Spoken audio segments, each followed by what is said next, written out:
Football Sunday with Steve, Matt, and Tad. All right, everybody. Welcome to another episode of College Football Sunday. I'm Steve. With me always is Tad. Welcome back. We also got Matt with us. He's out buying shoes right now, but he's with us. So we got a really good show today, or tonight. We're burning the candle on both ends tonight. We're gonna give y'all opportunity to give y'all Brandon Sorsby reaction to the injunction and all that happened. If y'all missed it, I had a little short about it. I had some more opinions about it. Also in this one, we got regular season neutral site games. Are y'all a fan of it or not? So that's going to be a really good topic and discussion that we got. Also on this show, we're going to announce our sleeper team for 2026. So who's that team that's going to be better? No one's really talking about. Not really giving anybody an edge or anything. So we're going to announce who our sleeper teams are. Y'all can keep track of it. We'll keep track of it during the year as well. On this show, we got a really good Who You Got. We have Ronnie Lott from USC against Sean Taylor. So two of the hardest hitting safeties and DBs that's ever played this game, pro or college. But we're running this just based off of college, y'all. We are. I mean, Sean Taylor, black cut short and everything. So then we have our fantasy bracket coming up in this episode. We got number 3, Marcus Freeman and Kirk Cinetti versus Jim Knowles and Will Stein. So that ought to be a pretty good matchup. It will. And then also we have our rivalry we want back every year again, the Keystone Classic, everybody. Penn State versus Pitt. So for our Northeast people, y'all know about that rivalry. A lot of people probably don't. So we're going to touch on some pretty good points and everything and why this game needs to come back every single year, like some of these rivalries. And then our Rivalry Trophy this year, Tad found as he dug deep into the Rivalry Trophy pot and found the bronze boot. Bronze boot, everybody. The Wyoming versus Colorado State. It is. So that's going to be a really, really good talk about that. There's some pretty interesting stuff about it I know too about. So that was a good find, Tad. It was. Food up. Yep. So we're going to go ahead and get started on our first topic that we got is the Brendan Sorsby. What is y'all's reaction to Brendan Sorsby and the injunction being made where they say that he can play this year? So who wants to take off first? Well, before I give an opinion, I just wanted to give a clock timer on how fast you had an opinion uploaded, posted, polished, looking good, my man. That came out. So we know how Steve feels about it. I mean, he was mad. I had to hit while the iron was hot. I was so mad on my whole way home. I couldn't ask Brownie. He told me, he's like, you couldn't wait to get home, could you? Yes, I sure could. I posted that in my kitchen. I didn't make it all the way in the house. Steve was risking it all to let everybody know his opinion on it. I mean, I share your opinion. It's going to be a gateway drug for a lot of other kids to get excused things now. Yeah, I totally agree. I mean, we talked about it beforehand. It's like, dude, I mean, the rule's set, but they found a loophole in the rule and decided to go through with it. But I mean, somebody's got to be the adult in the room. I understand, the investment you made in this kid. There was only one portal, so you can't go back and probably replace him with another kid. So, I mean, but it was just totally fumbled this one, man. It's like, dude, you're only considering yourself. You're not considering, anyone else, integrity of the game or what comes after this as far as kids, gambling and the effect it can have just throughout college football. So I totally disagree with it. Yeah, I'm with you on that one. And what do you do? Like, what considers like this is? And I'm going to get on the soapbox too again, y'all. And Matt, anytime you want to join in, just hop in and something else. And so my biggest thing too is that. So was it because he bet $90,000 to 9,000 bets that okay, it's a gambling addiction? Well, what about them kids at Iowa State and Iowa that made 3 to 5 bets and lost their eligibility? Did they not be considered as having a gambling addiction? So they made a couple of small bad decisions about it, and then all of a sudden they're suspended. But because he went over the deep end and bet $90,000, a lot of people don't have $90,000 to bet any damn way, or makes 9,000 bets. So now it's an addiction. Now it's a mental health issue. Like, to me, I'm completely against that. Where do you draw the line? I listened to Matt Brown just a minute ago before we hopped on the show, and he talked about it. He made a really good point. He said, "So what do you do now?" And I want to get y'all's opinion on this. Shoot. If you know what I'm saying, if you're Jordan McGuire. So he gambled, he got caught. The NCAA said to play. You got the injunction. You're going to suspend him for 2 games. So whatever that mess is a ridiculous cop out. But what do you do with the kid that gets a DUI this weekend? How do you punish him? Do you punish him? Can you? Yeah, I mean, I guess you give him NIL money. Yeah. Yeah, I guess you could, but I mean, I don't even think these guys even consider consequences right now. And No. McGuire, I mean, his chain's being pulled anyway by the boosters. I mean, what is he gonna say? What is he gonna do? It was all booster driven, So regardless if he agreed with it or not, he's not gonna say anything about it. I mean, he can give his opinion, but like I said, it's all booster driven. So he's just gonna coach. Let me ask this question. Okay. How long before it comes out that he placed a bet that he was going to get reinstated? I did make the comment. I didn't post it or put it on air, but I was wondering. I was like, yeah, I bet he probably been on the NBA Finals tonight to celebrate getting his injunction. Oh, yeah. For sure. But go ahead. No, what I was saying is, it's like, how does the guys in Texas, I mean, with the judges, boosters, everybody, how do they come to this decision that they can have an injunction when the rule was broken in Indiana and in Cincinnati? So I was like, okay, so could they enforce something in Cincinnati or some type of injunction to counter it? I don't know. It probably won't. It's just me thinking. But how do you do an injunction for a guy to play that broke a rule in another state? It makes no sense to me. Yeah, and here's another quick little tidbit. These bets that he was making, even though he didn't do them personally because he had to funnel them through everybody else, right. He wasn't 21. Yeah. So it was an illegal bet that was being made. Well, the person who made the bet technically wasn't. They were legal. But, and this is the thing too, even because he's made some bets also while he's been at Texas Tech. And online gambling like that is illegal in the state of Texas. That's what I said. This whole runaround that, I have a problem, I have an addiction, this poor sorry me. No, you knew what you was doing. It's just a cover so you play this shit. Yeah. Listen to this, and I read this from the number 1 booster in the country. He comes out and says they asked him about his opinion about the situation, and this is to quote him. This is quoting Campbell. As it stands right now, the kid is eligible, so we don't have a whole lot of choice but to play him, not only on legal grounds, but ethically and morally. We told him we are going to back him up and support him, and Texas Tech does what it says it's going to do and keeps its promises it makes. Really? Yeah. Breaking rules. I'm going to promise you, we're going to break this rule so you can play this shit. I mean, it's ridiculous. Yeah. I mean, it's a guy's not used to winning. Yeah, that's correct. Yeah. Yeah. So yeah, like I said, I mean, you're talking about we don't have no choice. Yes, we do. You do have a choice. You can be the adult in the room. No, you can't. Yeah, he's an adult in age, but his mindset's not. It's like those kids right now. It's no different from Sorsby. He just want to play. I mean, that's the mindset of a kid. You have to save a kid from himself. And it seems like right now, someone needs to help Cody Campbell save himself from himself. Yeah, and this is the crazy part too. The Big 12 does have a chance, and I love our boy Brett Yormark. I'm a huge fan of him. I think he's underrated. I do for what he's been able to do with the Big 12 and everything. I think if he was in a power position like the Big 10 or the SEC, that he would do just as well as his counterparts do.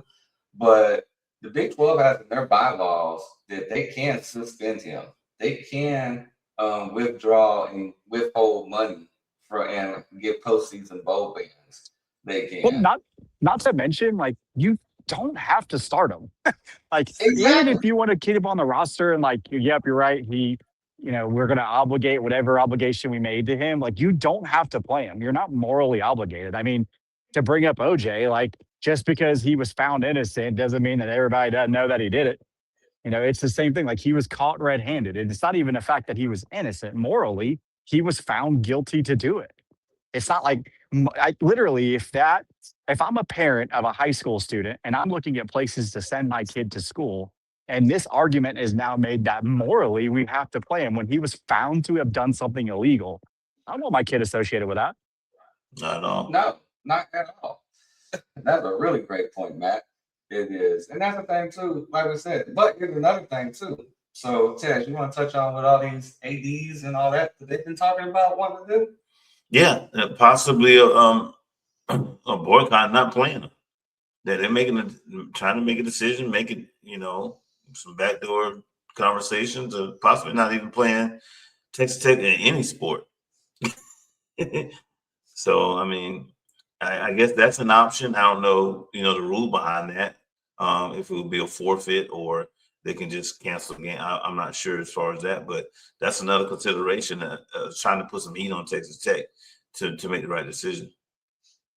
Yeah, that's the thing too. They said they're gonna meet again Thursday, tomorrow, y'all. Whenever you listen to this on Thursday, that they're having another meeting to decide what they're gonna do. Funny part is, everybody, that in the Big 12 bylaws, that their penalties are as only thing holding them back is their imagination. It is, and he has an injunction against the NCAA. Right. He didn't get an injunction against the Big 12, and if I'm the Big 12, I suspend him.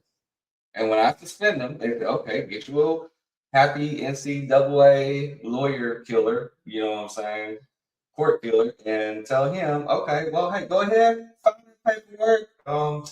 We'll get to it. We'll probably get to it. I don't know. Let's say, February 8th, when we finally get our ruling about this on our appeal. I mean, come on. February 8th is the appeal process. What happened to the right to a speedy trial? And messed up is the Big 12 did all this, knowing this is open and shut case, to go ahead. They could have drug their feet to begin with. Yep. But they said, no, we're going to do, they tried to do right by the kid by giving him an opportunity to get in the supplemental draft if he wanted to. They did that for him. And then they turn around and do this to him. And then they try to get up and rush to get a hurry up appeal. Mm-hmm. And it gets pushed all the way to February 8th. And then now they got to go through these other processes where they're trying to fight the legalities of it out in Amarillo, where the 4 judges, where they go to school at? They all went to school to Texas Tech. Exactly. Like, come on, people. So what do you think is going to happen? Yeah. I mean, this is ridiculous. Yeah, I think. Go ahead, Matt. It is absolutely. I couldn't agree more. Like, it's the most common sense thing ever to me. And I'm like somebody that struggles with common sense. And it just it makes sense to me. Like it just is so incredibly dishonest and so morally backwards of what we should be wanting it to be. But we've also said every week on this show and for years now before, the NCAA has got to take control. And on a note, I'm gonna have to just kind of add in there that anybody could not play Texas Tech and choose to opt out, and Texas Tech's defense would still give up 55 points. Yeah, like I said, I mean, like we always talk about too, the mental health thing. We're not talking down on that. That stuff's real, So I always want to make that disclaimer during my conversation because you know how people like to just quote people. But I mean, it's true, but in the same sense like we talked about, and like I said on the short, if y'all check it out, your actions have consequences. You know what I'm saying? I mean, it does. And with this right here, it says that it doesn't. But one more thing I want to touch on real quick before we wrap this up.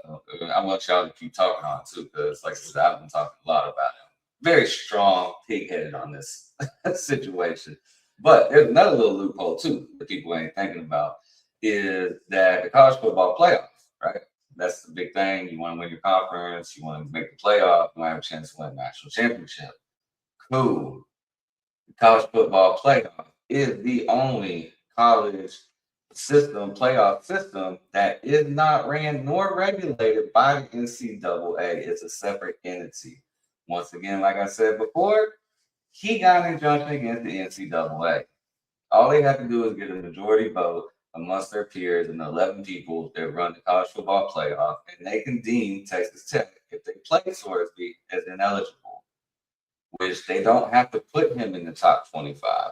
They don't. And that top 25 is what dictates the top 12 teams that go to the playoff. And they can do whatever they want, and they can say, nope, he got caught gambling. He was ineligible. They played him anyways. We're not recognizing it. We don't care if they go 13-0 and win the Big 12. Sorry. You play the player that bet on the game. So there's still hope, guys. There's still a chance that these conferences, these commissioners, that these other teams saying that they're not going to play him, the college football playoff. So I'm still going to try to kind of hold on to hope that, the right thing will happen. And maybe, like I was listening to other people and different coaches and talk shows and stuff like this, I think just like we all agree right here, this is the one topic and the one thing that 100% across the board, everybody agreed. Ain't not one person came out but Cody Campbell that thinks that, no, he should play. What he did was all right. I mean, hey, he should play. So, y'all want to give y'all finishing thoughts on that, or we can keep this running? We're 17 minutes into it. We talk about this for an hour if you want. It's up to y'all. What you got? The unfortunate thing is like this guy doesn't deserve 30 seconds of conversation at all, because I mean it really should be so black and white. Like he should be non-existent getting ready for the draft at this point if that's the route he goes. But like the fact that we have to talk about this is incredibly frustrating. 100%. Yeah. If the I hope the college football playoff committee does the right thing. If Texas Tech gets there, Right. I hope that they do the right thing. I hope that any bowls do the right thing should they go down that road, and don't invite them to any bowl, regardless of the college football playoff or not. Right. Yeah. Right. Yeah. I was just going to mention, without the NIL deal being involved, this wouldn't even be a conversation. This guy been out here. Bingo. He's been going to the supplemental draft. He never heard of it again. So that's right. He'd be playing in the Canadian Football League this year. Yep.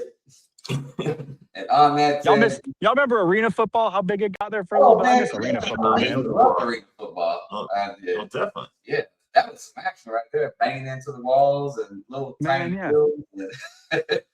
I miss arena football. Yeah, I had a guy at U of H when I was there. He actually played on some semi-pro arena football. I can't remember who it was or what team it was, but with that said, you nailed it. There ain't nothing else I can say to add to it. I think y'all wrapped it up. Like I said, I think we're all on the same page with that. So we're gonna move on to our next topic, everybody. Chad, what's our next topic we're gonna touch on? Next topic is regular season neutral site games. Like them or dislike? It's FBS schools only. Let me kick this one off. Kick it off. First game, North Carolina versus TCU. Where at? This is Ireland. Oh, in Ireland, yeah. Dublin, right? Yeah. Yeah. So we saw a Dublin Ireland game. Last year? It was Florida State, Georgia Tech? Yeah, Florida State and Georgia Tech. Gotcha. Okay. So how do you feel about that game?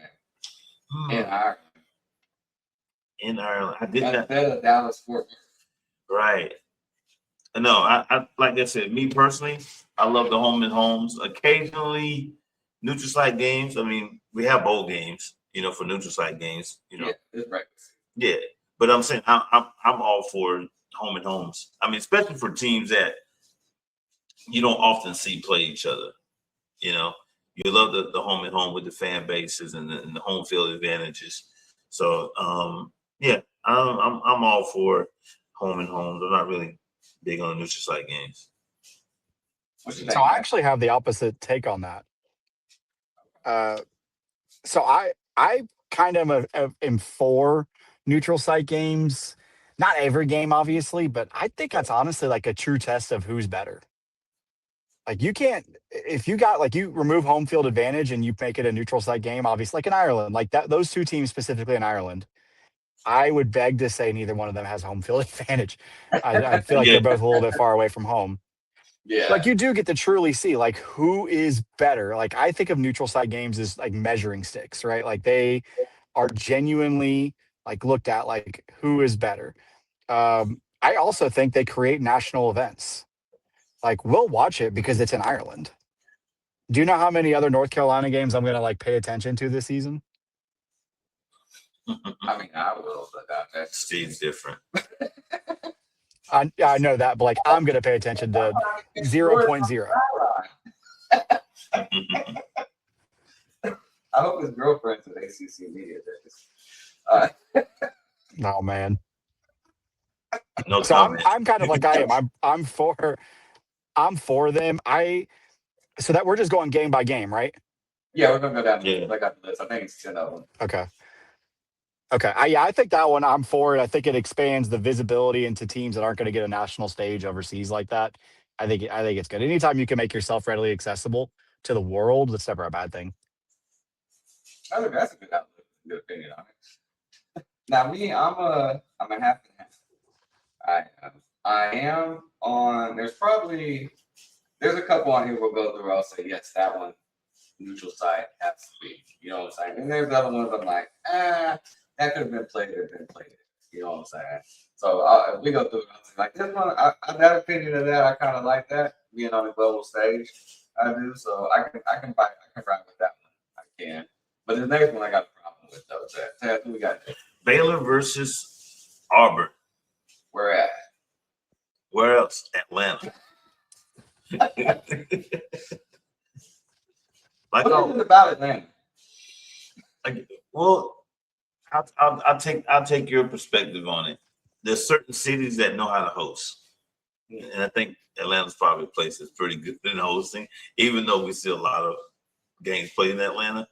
But I think they're one of the few that knows how to host and that can hold and accommodate fan bases. That's a good outlook. And it's a kind of a central point. It's also a massive recruiting hub. Yeah, it's a central point also. So not bad for fan bases, for travel. No, that's not weird. No, I think anytime that you can get a central point, like you think about direct flights. Teams that normally play there. Yeah. Like I said, it's not often that Baylor's there, but for the teams that's normally in Atlanta, Like it's like a central base. If you think about, can you guys hear me okay? I'm sure in a bad area. Yep. Okay. If you think about like direct flights, right? That is the most direct flight at airport and a neutral site where the College Football Hall of Fame is. Come on. Why are we even having the conversation? Never a bad thing. I like that. And it is the only time Baylor's going to get some relevancy is when their fans travel to Atlanta and they can go to College Football Hall of Fame and hear their fight song. Which we got to get to. That's a lot of fun. It is. The only thing I don't like about this one is they played at Baylor last year. Why am I playing in Atlanta and not playing in Auburn? I went to your house. Now you got to come to my house. You know what I'm saying? That's the one thing I don't like about this one is if I went there, like the next one we're going to talk about, neither one didn't play each other. They did. So they came together at the neutral side of one off. That's cool. But if I go to your house and play ball, you got to come to my house and play the ball. We ain't going outside the house and play the ball. You know what I'm saying? I take my ball, go home. I'm just saying.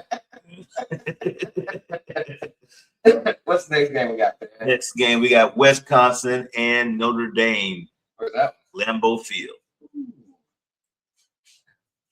I can rock with that because that's a old school stadium, a history type stadium.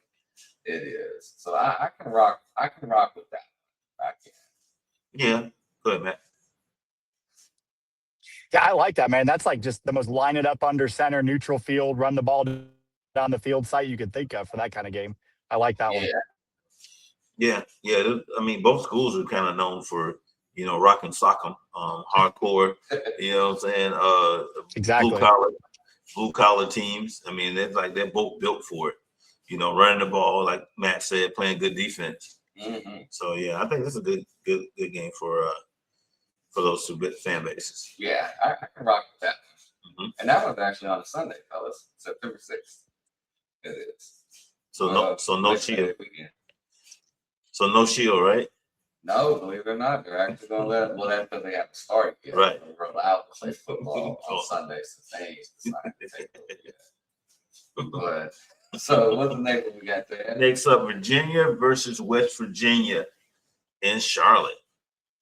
I can't rock with that. Hmm. But I will say, I did watch the video. No kidding, like probably an hour before we started recording, and it was when Tennessee played West Virginia in Charlotte, and West Virginia won, and the crowd sung whatchamacallit, Take Me Home, Country Roads. That was pretty cool. Yeah. Like, I'll give you that. That was pretty cool. But I would like to have that game in Morgantown. I would, where they can burn couches without getting in trouble like you would in Charlotte. Yeah, I would agree. I think this one doesn't like. I mean, outside of, I guess, like regional recruiting doesn't make a ton of sense to me. Yeah, I think probably more maybe in DC play that game. Exactly. You could, yeah. Yeah. Yeah, with Virginia, yeah. West Virginia right to it. Yeah, that would be a probably better location if you want to play on home. Yeah, I think that'd be more central location. Yeah, I agree. I mean, this should be a home and home. What we got next? Up next, we have Arizona State versus Kansas. Ooh. In London. You gonna go clear your throat?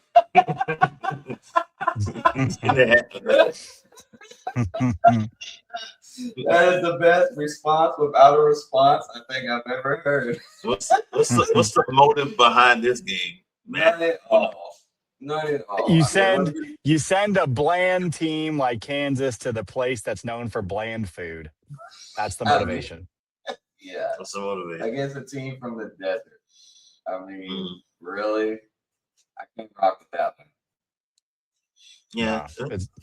There's other venues they could have hosted them. Way in the States. Right. Yeah. I mean, I guess I'm not. If you know, you know, Matt. They're doing Kansas, so I guess you got to get on the big bird and fly across the pond. It will be the most buildings the kids have ever seen in their lives, for sure. That is true. Like the tallest building in Lawrence, I think, is like 6 stories. So, like when they see Big Ben, oh my gosh, is that a clock? it's going to be the most. We're not in Kansas anymore, Toto. Oh my god! All right, here's over under. I probably won't. I'll watch Kansas. I'll probably be in London just because I want to see what kind of weird ass, horrible weather in the stadium they're playing in. Yeah. You just said it. We're not in Kansas anymore. Over and under 5.5. How many times do we hear it during the telecast? I'll let you know. Depends Matt. who. It's going to be on Fox. It's going to be on Fox, right? Because it's a Big 12 game. Yep. Over. Okay. I'm going to take the over too. If it was on ABC, I would take the under. Okay. Oh well, shit. If y'all both went over on 5.5, that's too low. Then let's do 7.5. I'll take the under on that. I'm like a solid 6 on that. You're a solid 6. That we hear during the game? Yeah. Or how many times during the game are they gonna say we're not in Kansas anymore? I think it's like 4 times in the graphic before the game even starts. Oh yeah. Oh, but all of them are right. key. So that's why I was asking. He was saying during the game, or I was just like, game day or something. For when it kicks off, it'll probably be a 3:30 game if I had to guess. You said 7.5? Nah, Matt, he's a hard 6. Where would you go? No, well, from kickoff, I'm low that. On kickoff, I'm taking the under. Okay, yeah, for kickoff. Yeah, but you're saying 7.5 or 6? 6. From 6? 6.5. 6.5 over under. Probably under. So we're floating around 6. Yeah. But I will place a side bet that there is a graphic shown of like the Wicked Witch with like the Lance Leopold's head on a broom, like flying over from on the map to show how far it was from England. Yeah. Like it'll be like some type of graphic that gets shown. I would put the farm on that they make that graphic to show how far it is. Yeah. And he's riding a witch's broom. Yep, going across the pond. Yep. Or tornado, some type of not in Kansas image makes the screen. What about the Devil's Wand? Oh, yeah, the little trident, yeah. Yeah. Yeah, Okay. Brandon Sorsby already has just placed his bet on this now. So Oh yeah, now we're gonna set it. I mean, all we're doing is enhancing them. Yeah, yeah. you're Enabling you're them. contributing to his mental health and injury. Yeah, and his friends' pockets. He is, if nothing else, he's mentally ill and very generous at the same time. You ain't lying. I think somebody gonna be somebody like that. Make You're not wrong. fake bets. But we'll get off topic again. Ted, what we got next? I was trying to get Steve riled up again. That's all. Trying to get him to be like, I he's felt about it to cut. coming. He's about to go outside and cut another video and post it real quick. I felt it coming. I gotta be Mhm. professional and keep the train on the tracks. Yep. What So we got next? up next, Miami, Ohio versus Cincinnati Where they playing? in Cincinnati, home of the Bengals. They're gonna play with the Bengals play. Yep. I'm okay with that. Yeah. Ohio versus Ohio. I think it's good. Yeah, you're still in the same city. You probably still get the same college atmosphere. You can, even though they do have one of the oldest stadiums in Kinnick Stadium up there in Cincinnati. But yeah, I mean, it holds more people, gets more of a fan base there. I can rock with that one. Mm-hmm. Which thing, Matt? I think it's more of a home game for Cincy for sure. Yeah. Oh yeah, That's a bigger base. I mean, but I don't have any issue with it. Like Ohio, I think that's cool. yeah. All right, Ted. Next one. Definitely better than London. Yeah, Texas versus Oklahoma. if that place right behind me. Yep. Never change it. SIBO. Never change it. That is amazing. That is awesome. That's the only college football game they still play in that stadium. It's old as hell. It's still cool. They actually paid to do some renovations on it, and it's a bucket list thing to go see and go do. Just the stadium, just to walk. If you could just go, just to walk around the stadium and take pictures and stuff, it's a bucket list thing. It is, and it's so far down. Like when you walk in, you walk down. You go up like 2 flights of stairs and you're on the second deck. It's not tall. Like when you're walking up to it, you can't see it. It's wild as hell. But that game never changed. Always played in Dallas at the Cotton Bowl with the State Fair. They announced they extended it some more years. Jerry, keep your hands off of this. This is tradition and it needs to be played there. And I will die on that hill for that game being played there. What you got, Matt? What could I possibly have after that?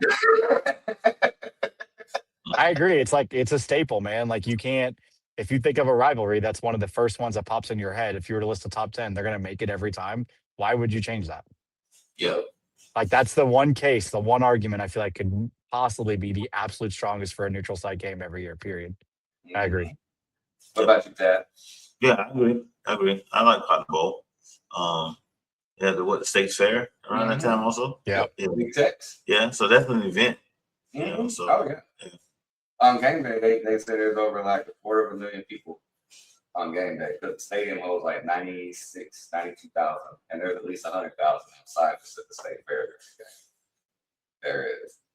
And Wow. what we calling it the Red River Rivalry. Me being from Texas, that's not what we call it. It is the Red River Shootout. That is I don't care about politically correct. It is the Red River Shootout, not rivalry. That's some new age stuff they came up with cancel culture and stuff. But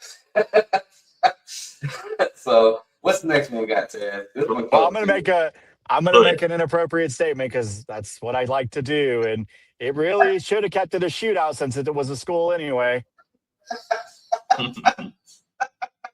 There you go, Steve, for your cancel culture comment. There you go. There we go.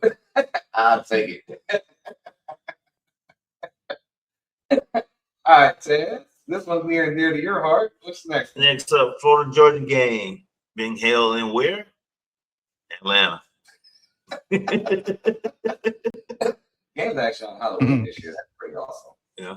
But I can't rock with that. I can't. As far as neutral site No. Where they're at. or specific to Georgia? Pacific, yeah, Right. Pacific, yeah. So playing Okay. because they're doing the renovations in Jacksonville. Now Jacksonville, 100%. I think they should play that game in Jacksonville. I do. But when the stadium's down, you got two years. I think they should have did a home and home, one in Athens, one in Gainesville. And then took it back to the world's largest outside cocktail party. So what you think, Matt? I mean, I can see both sides of it. I think a home and home is definitely an opportunity there for the fan bases. I think that they would probably appreciate that, prefer that. Not to mention, I mean, the revenue that would bring in for the schools, it would make sense. But I also could see the argument of, it's the SEC championship site, right? Like it's college football again. I think Atlanta does a nice job of hosting. It's the home of the SEC at this point. So I mean, if you're gonna have to move it out of Jacksonville and you need to keep it, whether it's contractually or whatever, to a neutral site, I mean, I think Atlanta is probably the safest bet to do that if you cannot orchestrate a home and home. I mean, it's real easy for us to sit on here and say, like, you should have done a home and home, but I'm sure there's a bunch of legalities around it and who gets the first crack at it and all this stuff that, I mean, they hate each other, right? They're not going to agree on things like that. So just keep it neutral for a reason because, and also like the tailgating in Atlanta is big enough to support the cocktail party needed. Most definitely. Ted, this is your team. What is yours? Yeah, man. It's all you, baby. I'm with the home and home, Matt. I disagree with you. Only because of this is a rare opportunity to have a home and home because you're not going to have this opportunity probably every 15, 20 years, whenever they redo the stadium. But it's a rare opportunity to actually have a home and home because outside of this, once that stadium is redone, there won't be another opportunity until another renovation to the Jacksonville Stadium. So I think I want to say the last time they played actually home home was like in the 90s, mid 90s. But I only say that because of the rare occasion or the rare opportunity to 94, 95. Yeah, it's the rare opportunity to have a home and home. But if it's something like I said, they can pitch it in there every now and then, a home and home, every 3-4 years or however they want to do it. But I would like to see these teams in those stadiums because both of those stadiums are nice. And plus, I'm tired of going to Atlanta. We do gotta go to Jacksonville when it comes back to Jacksonville, fellas. Yeah. We do. Oh, for sure. Oh, yeah. So, Ted, what's next? We got 3 more. This one and 2 more. So, what's next one? Up next, Notre Dame versus Navy in Foxborough Stadium. Okay. I can rock with it. Only because, one, you're not going to play Navy at Navy because their stadium holds like 32,000 people. But this is Notre Dame playing. And Notre Dame is traditionally played in NFL stadiums, baseball fields. They used to play at Yankee Stadium a lot, so I can rock with that. What you think, Matt? Yeah, I also, it's going back to the Wisconsin one on Lambeau. Like these are two traditional. I mean, obviously Notre Dame's involved in the other one too, but like line it up and on a football field and run it down the throats. And I'm okay with it. And you might as well get it in while you can because, that was changing. You said it was Foxborough or is it Foxborough? Yeah. I thought you said Soldier Field at first, because that's obviously moving out there. But I'm okay with that. I think it's cool. Yeah. I think it's pretty cool to have that. When's October? That's Halloween also. Yep, that's Halloween. Yeah, Halloween also. So we may get a little ice. Might got some snow. I'll get some horrible weather. Yeah. So it may be interesting. Hey, we got El Nino this winter. El Nino's gonna bring a ton of snow. I'm serious. Like it's gonna be bad. Watch out, Tallahassee. He's doing it again. That's it. It'll be 3 years in a row. Panhandle of Florida. Yep. No doubt. The fans. Go ahead and introduce the next one. And go ahead. You got it. Next up, Central Michigan versus Eastern Michigan in Detroit. On what day? On a Wednesday. on a hump day. Love the action. Love action. But Central Michigan, Eastern Michigan, you're gonna play in Ford Field or whatever it's called. I think it's still called Ford Field up there where Detroit plays. Yeah. You know how empty that stadium is gonna be? Look, imagine trying to get odds on them. They gotta get in where they fit in. We'll watch it though. What other game's gonna be on? Exactly, on Wednesday. On Wednesday, November 4th. Probably no other game. Exactly. You're two teams who rarely get a spotlight. I think it's a great opportunity for the players to play in the NFL stadium in this, I guess. I guess that'll be my glass half full part of it. Mhm. Because a lot of a lot of kids just in general don't make it to the NFL. So Right. I guess being able to play there, and I'm pretty sure Central Michigan, Eastern Michigan, they're not recruiting at the highest level. So I'm sure a lot of those kids on those teams are from the state of Michigan. So that's my glass half full comment and opinion on it. Yeah. So what y'all think? Yeah, I think it's a prize for the kids.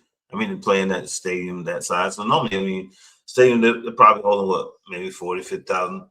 30? Shoot, probably about 30. Yeah, because I mean, there's a lot of stadiums kind of cutting back, but they have an opportunity, to play in an NFL stadium indoors. Yeah. In November. In Michigan. I'll take it. Well, think about this. So Ford Field specifically hosts high school championship football in Michigan. So Yep. a lot of these kids get to play each other that they played with again, like going back and because like you said, they're not recruiting on a national stage. They get to go back and play in the same field they played in high school against each other and with each other. Yep. Yeah, I like it. When we talk about it, I'm a little more of a fan of it than what I did when I first saw it. I'm gonna watch it. There ain't nothing else on. It's Yeah, gonna get my right. football Yeah. fix. Like I'm gonna watch it anyway. Of course. Or we might be recording the show while it's on on that Wednesday. Well, it's gonna be a barn burner for sure. Yeah. It says, what's the last one? We're going to just inform all the listeners real quick that regrettably they are neither one of our sleeper teams for any of us. So No, I haven't seen my sleeper team on any of these. But I tell you what, it may be a pick'em game. Oh, yeah. We'll do a pick 'em.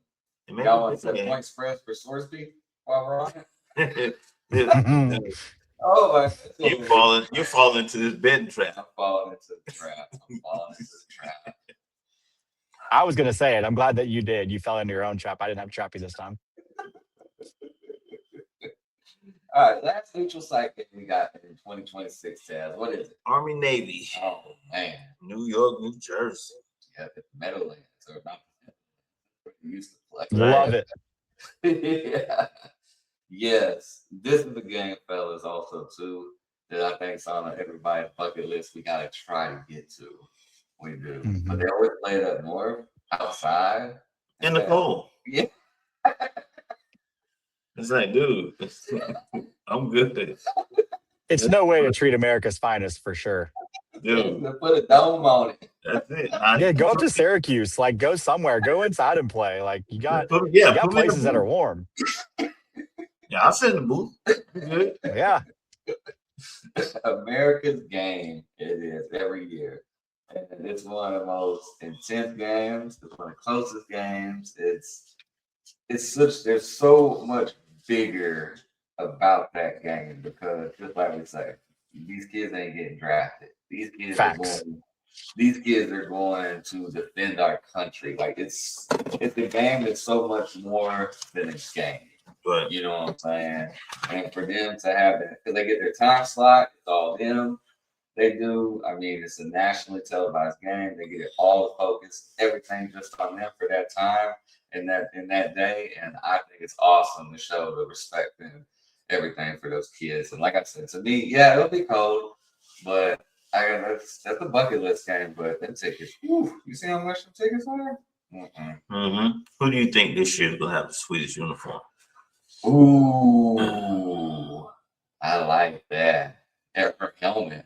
The helmet. Them helmets are sweet too. I like that too. Yeah, every Army Navy game, you see some of the coolest stuff you do. Ooh, I don't know what it looks like, but is it? Hold on one second. Are you there, Matt? Oh, are you there, Matt? I am. Okay. I'm there Wow. twice. Yep. Oh, there you go. All right. Yeah. Marty Ice. Yeah. Is that what it's spelled? Marty. Marty Ice. Oh, Lord have mercy. That's even better. That's okay. I'm Steve. All right. Yeah, there. Oh yeah, on the bottom. I can see that. So who does? Who has not knowing because I don't know what they look like. They usually don't release them until But the uniform, before. just by going by what we know. Yeah, from previous. That's a good question to ask. I like Navy's also. Navy's got some sweet uniforms. Army does also. Yeah. Hmm. I'm a sucker for the Army black, like all black. Yeah. 10 out of 10. That's Yeah. I like the Navy shiny helmet, but there's something about when Army wears this black on black, like just looks like I would be scared to be on the opposite side of them. Yeah. Yeah. You got different mindsets. Yeah. Yeah. And the Navy They're blue going for throats. Like nothing else. heck yeah. But I don't know, them navy blues look really sweet whenever they wear them too. They're nice. They do. They do. So whenever we figure out when it's gonna be, we'll talk about it on our show or whatever, because that's always been a good one. It has every year. So that's all our neutral site games, like, dislike. Like I said, some of them I'm a fan of, some of them I ain't. Some of them I think you should never move. You know, Matt, what's your final opinion on regular season neutral site games? I mean, mixed emotions, I guess. I think it just depends on if it makes sense from a recruiting standpoint. I'm all for it, but if not, I don't think I think it's a waste of time and it hurts the fans. And that's what college football is supposed to be about. Yeah. But for recruiting, I think it's great. Like if you're trying to get in somewhere, like you're trying to extend, I think it's fine. Yeah, expand your footprint. Yeah, it doesn't hurt anything, right? Heck no. Because The more visibility you can get elsewhere, if it's like you're trying to expand some regional recruiting stuff like that, I'm good with it. But I don't know. I think outside of that, it's a loss for home and opportunity for fans who maybe can't travel. yeah. Which thing, Ted? I'm mixed. I'm mixed. I'm mixed. Because there's occasionally like here where we are now, you would love to see some of those teams come to town and have the opportunity to host them, and then they have neutral site games. So I'm kind of bittersweet with them both, because I would like to see certain teams come to town and have them home and home. So I'm good. I'm good either way. We're gonna watch regardless, right, Matt? Man, Hell yeah. it don't matter when they play. They can No, play at the Walmart parking lot. If they ain't showing it, I'll show up. Another one I think is gonna be really, really good. I can't wait to hear who y'all got. I got one that's kind of off the beaten path, but we'll keep track of it during the year. And this is, who is our sleeper team for 2026? Mm-hmm. Who wants to go first? Or I'll go first. Y'all let me know. Go ahead. What you want? You want me to go? Yeah, you go. You already got yours set. Okay. Sleeper team, everybody. Texas State. Bro, I thought you were about to say Texas Tech, and I was about to lose my mind. I really did. Listen, I just pulled over to just put this on to see if you were gonna say Texas Tech, because you said Texas, and I was like, no, I'm parking. Like I gotta show the face on this one and be like, dude, don't bet a wager on it. Don't bet on it. Don't bet on it. Sorry, I didn't mean to hijack it like that, but I was saying this mother in my head right now. He was baiting us the whole time, man. See that? That's what I thought. That's what I thought. I thought he was, quote Denzel. I thought he was playing chess while we were playing checkers this whole time. That would have been awesome. But let me give y'all a little rundown of Texas State. I didn't mean to derail it, fellas. I'm sorry. Nah, you're good, You good, bro. He was a freshman last year, so he's going to be a sophomore this year. Last year threw 3,200 yards, 21 touchdowns, 7 picks. Had a pretty good for a true freshman or a redshirt freshman. That's not bad. They did lose their running back. He's playing for the Colts right now. But they bring back a 1,200-yard receiver and 1,000-yard receiver. They do. And it's their first year in the brand new Pac-12. It is, or whatever the hell they're calling themselves now. But they got a decent schedule. They do. I think their offense will be high powered. Not so sure about defense. But last year, I think they won 7 games, something like that. They went 7-6. So not a bad year. But I can see them competing or play. You know what? Sleeper team, I'm gonna put it all on the line. Y'all and quote me on this one. Texas State will play for Pac-12 championship. That's my sleeper team, Texas State. Now, I don't know if they can stop anybody, but they're going to score a lot of points. Who wants to go next? I'll go. All right, what you got? My sleeper team, if there is a sleeper team, is Virginia Tech. James Franklin brought over 12 of his guys from Penn State. James Franklin brought in 27 transfers, legitimate transfers. James Franklin kept Brent Pry as his defensive coordinator, who was last year's head coach. Or what? Yeah, who's familiar with the university. And James Franklin's a heck of a coach. He's won everywhere he's been. Not to mention the schedule that they have. Check the schedule out. They have VMI, Old Dominion, Maryland. They go to Boston College. They host Pittsburgh. They go to Cal. Host Georgia Tech. Go to Clemson. Go to SMU. Host Stanford. At Miami. And for the rivalry game, they host Virginia. And I think it's a pretty manageable schedule in year one for James Franklin. Bringing a little energy, bringing guys that's familiar with his concept of teaching, and keeping Brent Pry on as the D coordinator. That's my surprise thing. What you got, Matt? Mr. 10-2, you gonna call your shot? Does he go 10-2 first year in the ATC? He is Mr. 10-2. There ain't no Michigan, there ain't no Ohio State. I'm leaning more ACC champion. 10-2, possibly at least 9-3. Okay, I like that. 9-3. That's a good turnaround. Yeah. All right, Matt, we said the best for last. What you got? You got Dude.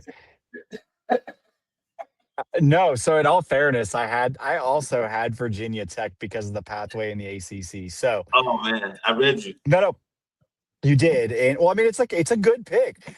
All I will say, now you're going to have to pick something else if we both thought it. It's not sleeper, so because that them be the rules. But I did. So I actually had three of them that I was like kind of going back and forth with. So, but I was Virginia Tech's path there is the most, I think, the easiest way to be successful based on what I kind of looked at. But I think I'm going to go with Kansas State. If they're the most boring team in college football when you think about it, but also the most dangerous team in college football. They are consistently coached. Rarely do they make mistakes. They're one of the least penalized teams. They don't really beat themselves very often.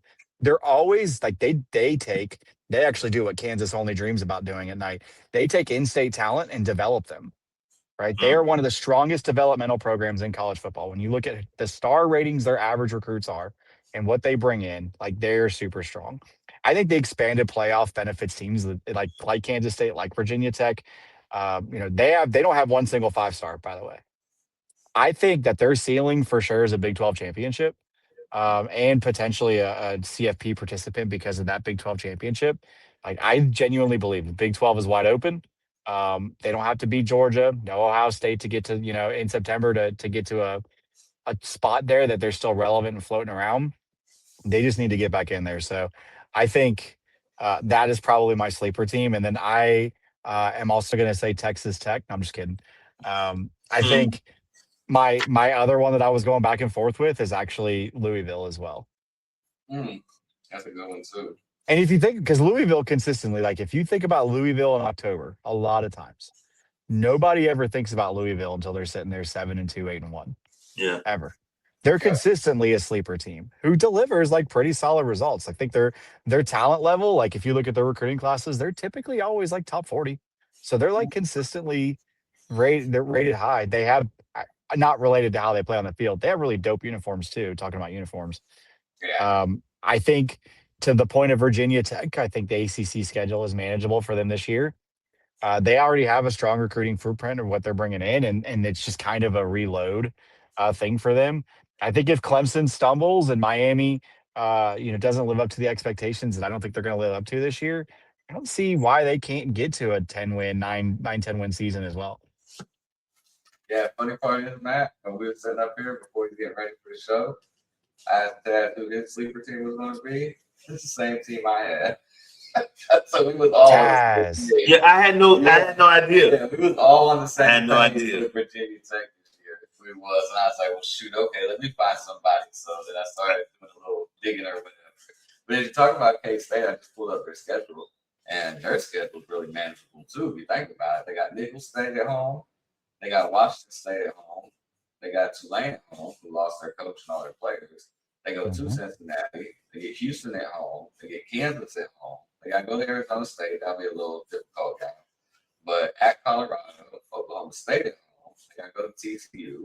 They get Arizona at home, and then they go to Iowa State. So that's way, man. And their quarterback's back. That's right. And Colin Klein's calling the plays. Who plays? That's exactly right. He plays.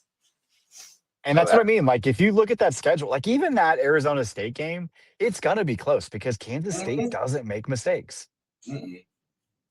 Yeah. Like, you got to truly beat Kansas State to beat Kansas State. You can't rely on them to turn the ball over. You can't rely on them to make mistakes. They just don't do it. Yeah, another team I was thinking of too was Oklahoma State, going 1-11 last year.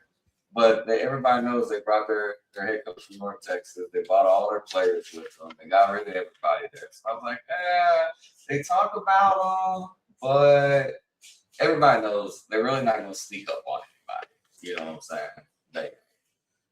So that was a really good one, fellas. It was. Those are a couple of good teams. So I want to put you on the spot. Not a sleeper team, but since Taz kind of like stole my thunder, if you guys had to pick one, thank you. If you had to pick one, like, don't laugh at me when I make this pick that they're going to be better than expected. Not a sleeper team, but like, don't laugh at me for saying this team is going to be good. Who's the first team that pops in your head when you do that? Northwestern. Ooh, like that. I like that also. That also. That was good, right now. If you first team for you, Steve. I know I put it on the spot, but first team for you. I like Northwestern a lot, by the way. I would not laugh at you, but I think that's a lot of people would. Yeah, it would. I wasn't thinking this until he said Northwestern was Michigan State. Yep. Fitzgerald. Yeah, with our boys coming back. Mm-hmm. It was. Yeah. I was trying to wrap my brain real quick, and then whenever he said Northwestern, I thought, oh, Big Ten. I thought, oh yeah, our boys over there at Michigan State. I think he's excited to be back. He's gonna bring a lot of energy to Michigan State. Mm-hmm. I don't know with their schedule if they're gonna, turn the page and be 8-4, 9-3, but that's gonna be a tough team. That's you better strap up the chin strap every Saturday and go against that team right now. It is. I agree. Michigan State was one of the ones I was going back and forth on when I was going to throw this on you guys. I like to try to live, dangerously and go by just pulling stuff out. But mine is North Carolina State. See, and I thought about them as a sleeper team because they got the quarterback back, that Bailey, and they got, what's the receiver name, Chaz? JoJo. Oh, JoJo Trader. Yeah. JoJo Trader, yeah. Yeah, they played together in high school, and then they're playing. And I thought about them too as a sleeper team whenever I was going through it. Look at their schedule and tell me that there's not a chance that they could be 6-0 going into November for sure. Like, they could be undefeated based on the roster, and they do it every few years. Yep. Like, if you look at their roster, like, there's a chance. Like, does it happen? I don't know. But don't laugh at me in November when I'm right, because it lines up nicely for them with the roster they've built, the returners they got back, the coaching that's there. I mean, they could make a run. And Dave Dorn is a hell of a coach. Very underrated coach. Fantastic coach. Yeah, very underrated too. Yeah, their scout I'm looking at right now. They got Virginia at Virginia, which that was going to be a neutral site game. They were going to play in Brazil, and then they was like, I don't know if we'll get y'all back safe or not. So we're going to go on to move that one back to the States. But so that's a very winnable game. Tony Elliott, he's a really good coach too. But they lost their quarterback. Remember, he came back to play. It's like his 12th year last year and lost the ACC championship too. So, but then they get Richmond at home. That's right. Go to Vandy. That's not the same Vandy team with Pavia. They get App State at home. That's a win. This Louisville game, at NC State will be a really good game. It will by October. Right. And then you get Wake Forest at home. You got to go to Stanford. You get Cal at home. So they're traveling all the way across the country. You get Duke at home. You know how I feel about Duke. Paco Road. Yeah. You get Syracuse at home. You come to Tallahassee for Florida State, which by week with the 13 around Thanksgiving, that Florida State team done quit and pack their bags up. And of course, then they get the rivalry game with my Tar Heels, but I think they'll probably beat my Tar Heels. It's So manageable. do that. I can see 11-1, if not 12-0. That's what I'm saying. I could. Like that is it with the team they have, the coaching they have there, and the schedule they have this year. Barring any injuries or you know what I'm saying like that, but yeah. Yeah, man. Yeah, look at that schedule. That's an 11-1 schedule all day. 10-2 is the floor. It is. Yeah, I think anything short for that team of like 8-4, 9-3, 10-2 is really disappointing. Mm-hmm. Oh yeah, 8-4, 9-3. They try to run them out of town. If you lose 4 games with that schedule, like hang it up. You don't make it to Thanksgiving. No. Yeah, like I said, not with what he's got coming back and all that. Yeah, damn, that's a really good schedule. It is. That's what I thought too when I was looking. I don't want them to be my sleeper team because I think that they've assembled a squad, and North Carolina State's known for doing it every few years.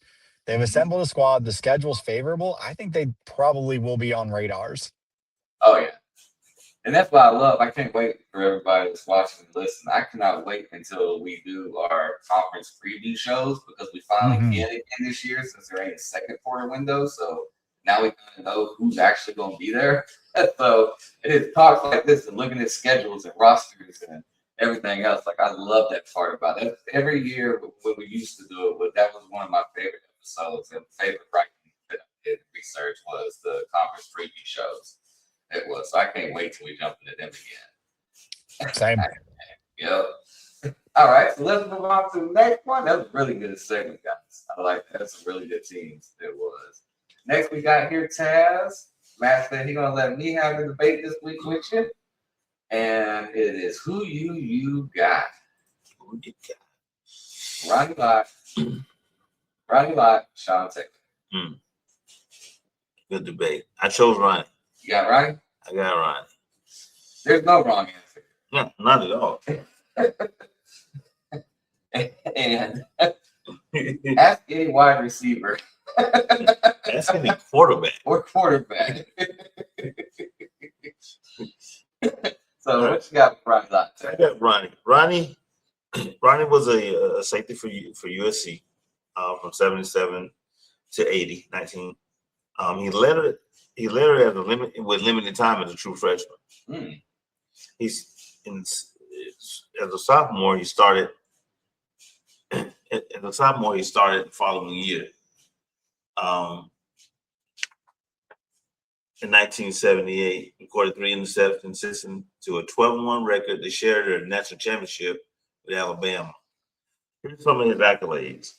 National championship 1978, unanimous All-American 1980.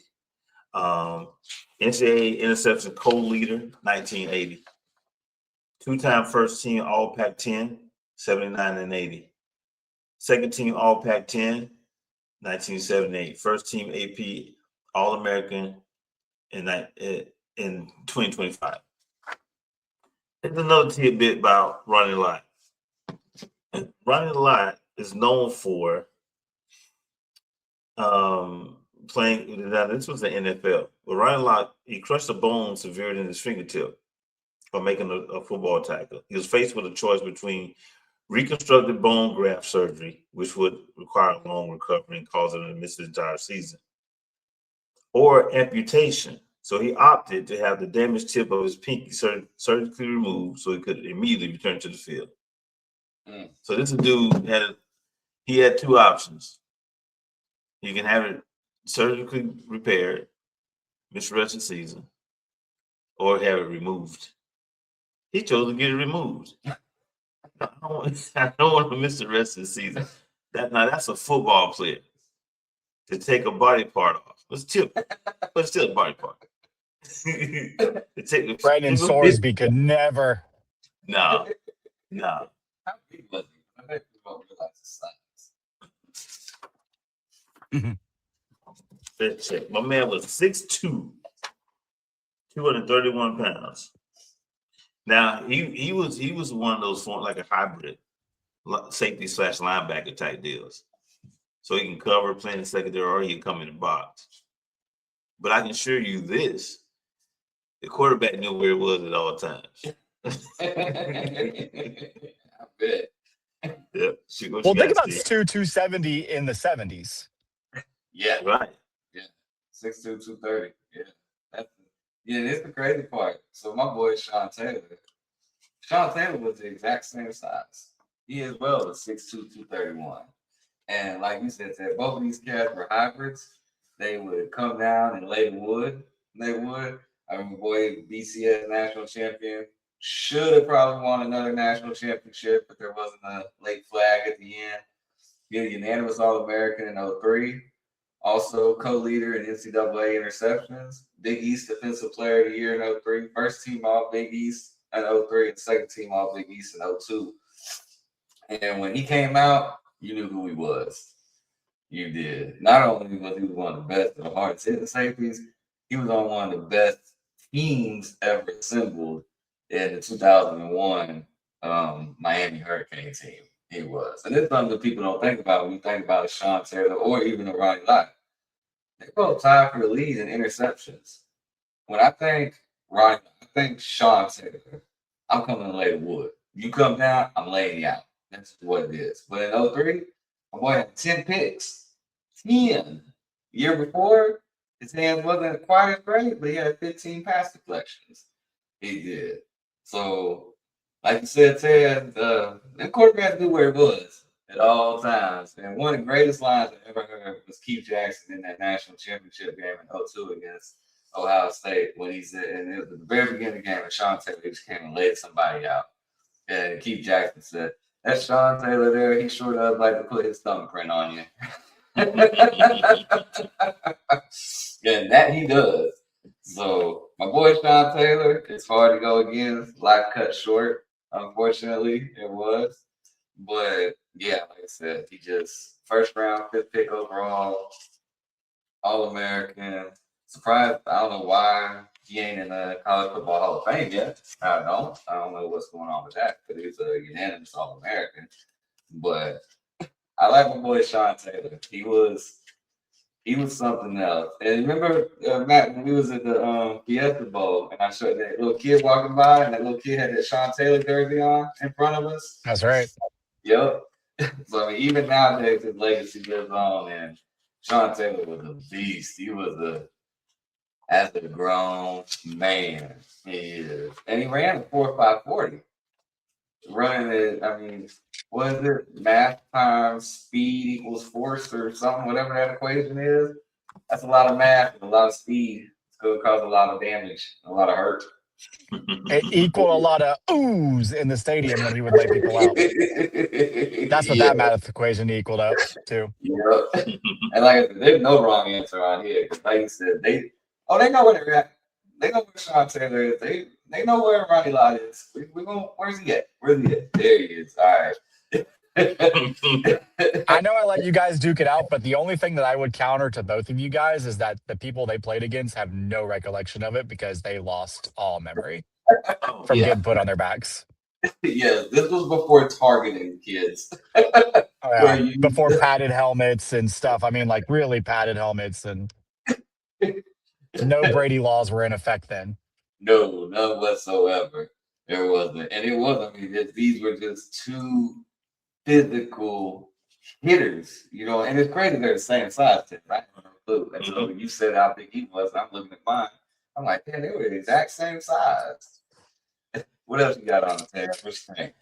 Well, I think a lot of wide receivers had conversations with the quarterbacks.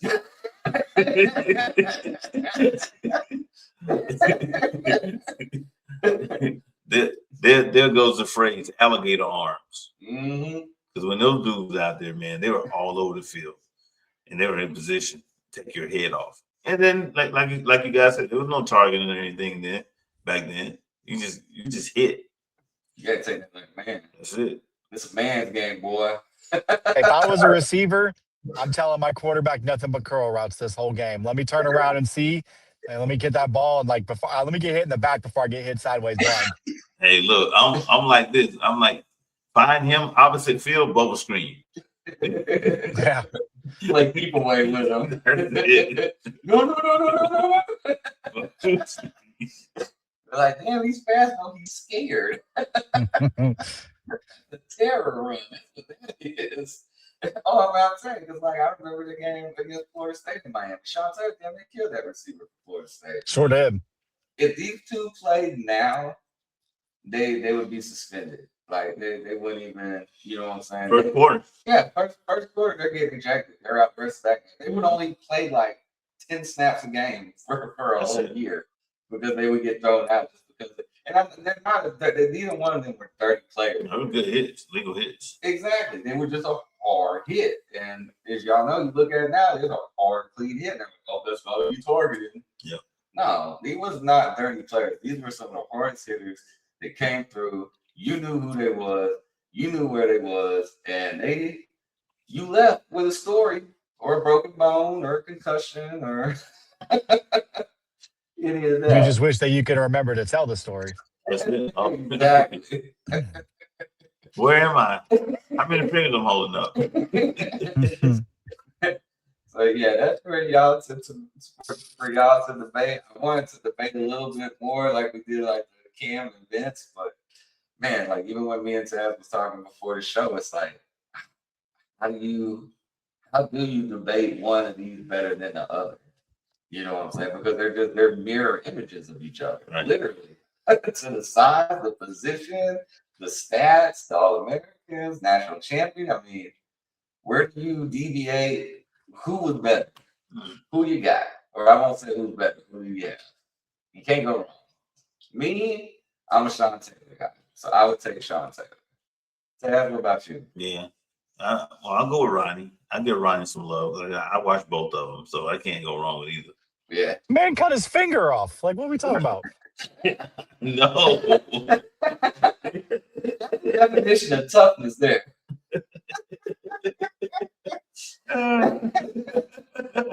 I'm not doing that to finish with a 500 record. Absolutely not. I'm out for the season. And this was before they got paid real money. Right. Yeah, he's making $32 in a carton of cigarettes. Like, that's cut my finger off to finish without even going to the playoffs? Absolutely not. That's wild. I'm good. And I know we keep it on the college show, but like you said, after that punter in the Pro Bowl, he remembers who Sean Taylor is. Because Sean Taylor, they're playing flag football. I know, right? Sean Taylor changed the NFL Pro Bowl when he damn near killed that punter. Sean, to tie it back into college, I think everybody remembers the Clowney hit on Michigan. That was Sean Taylor every single snap, though. Yeah. Play in, play out. It was. If y'all ain't Never seen it, stopped. yep. If you ain't never seen him, go watch highlights of both of them, and you will. You'll see it's a mirror image of them. It is. It's insane. Like I said, I wanted more debate, but I mean, how do you debate? Can't go wrong there. You can't. Yeah. A word to the wise, though, don't go watch that on an empty stomach. Yeah. Because, like, those hits are brutal.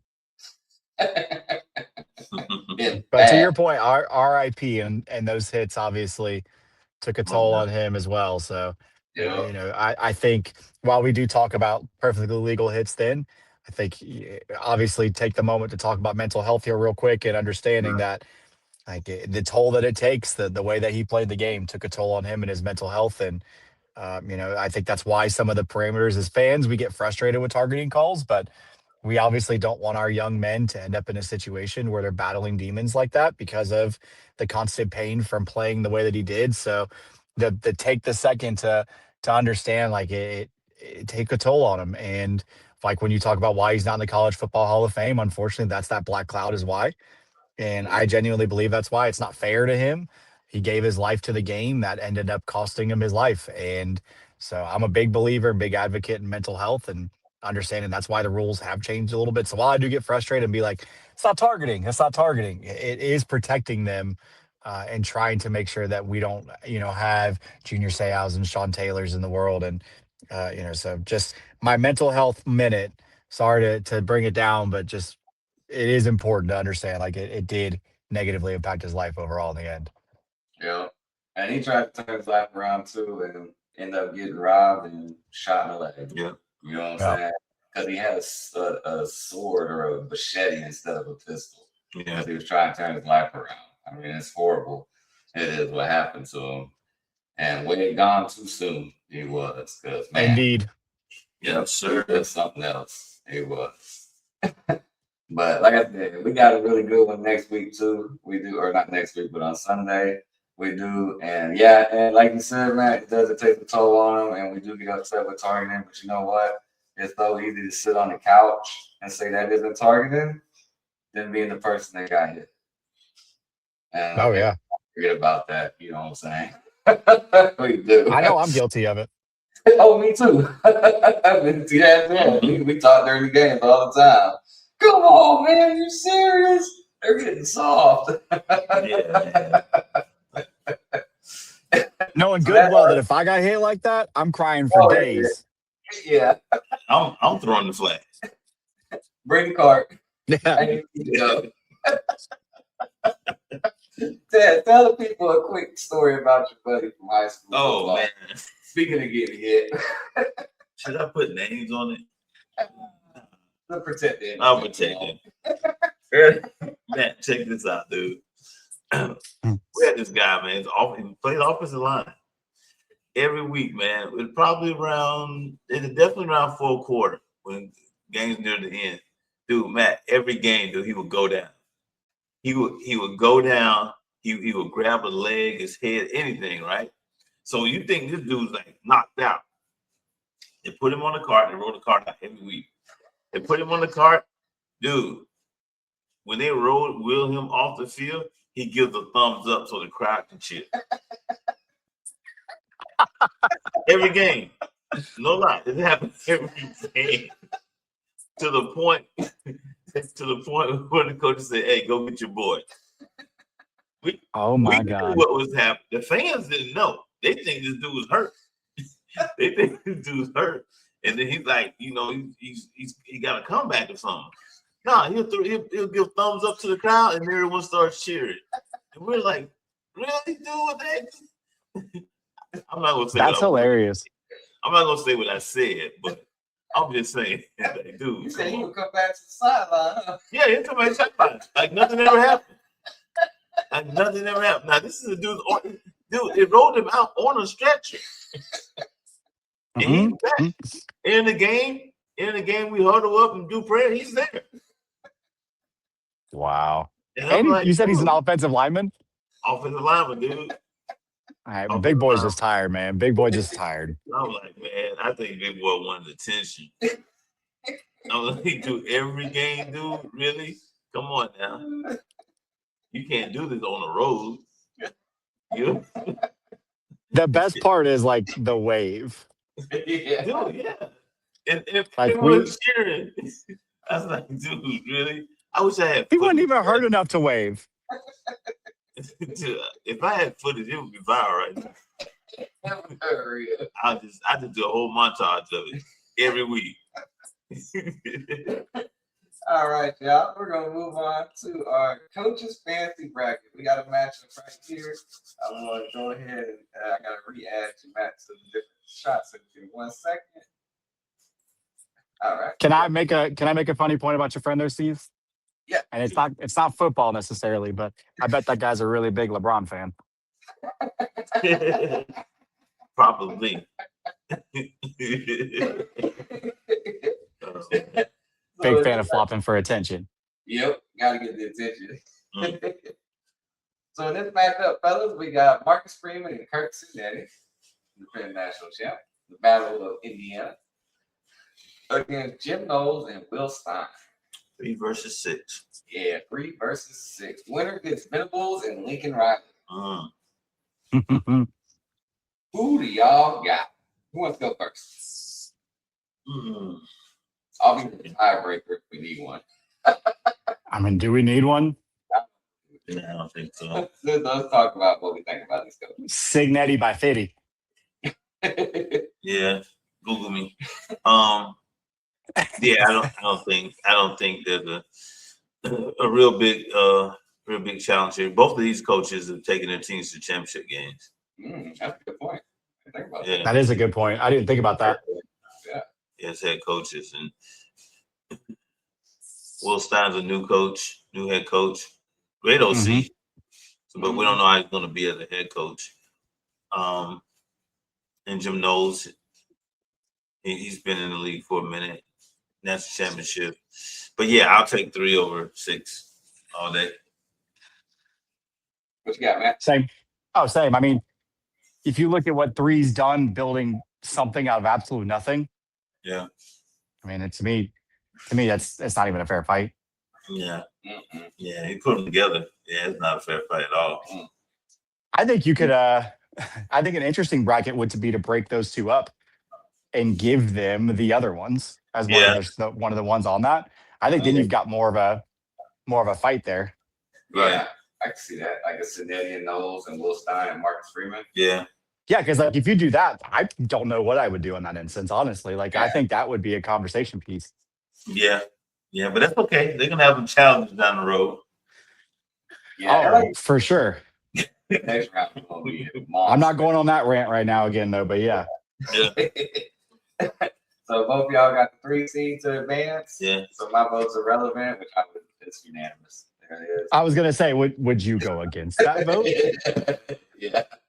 I'm a huge Marcus Freeman fan. I think, like I said before, I think Notre Dame was national championship this year. That's another episode.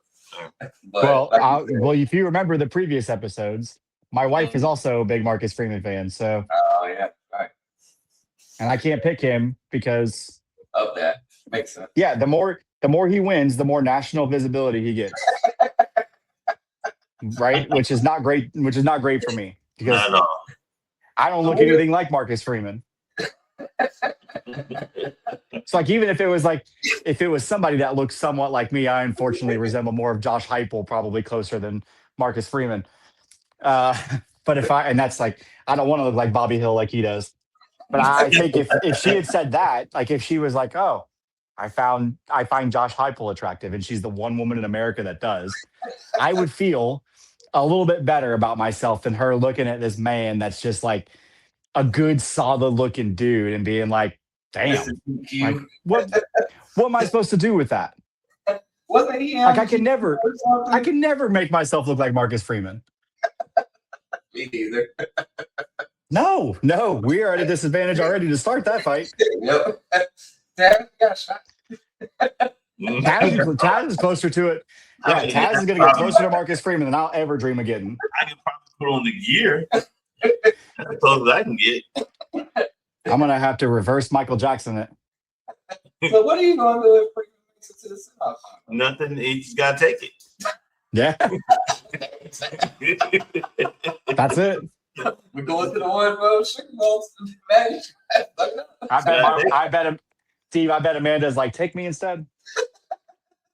Hey, let Matt stay home with the kids. He went last year. Let me go instead. She'd be using my line against me, being like, "I'd shoot or shoot." Matt, what do you want me to do? I think, like you said with Cincinnati, what he was able to do with nothing in Indiana is amazing. And also, look at what Freeman did that Brian Kelly claims he couldn't do. Right. That bingo. Yeah.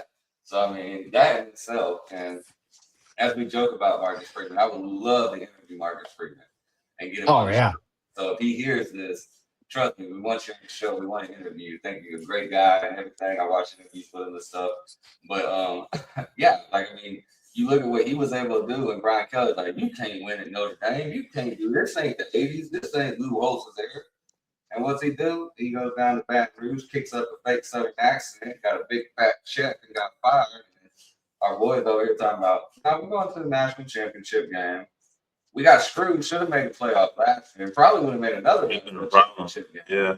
And probably going to come in this year as one of the top 2 or 3 teams in the country and going to make another run at it again.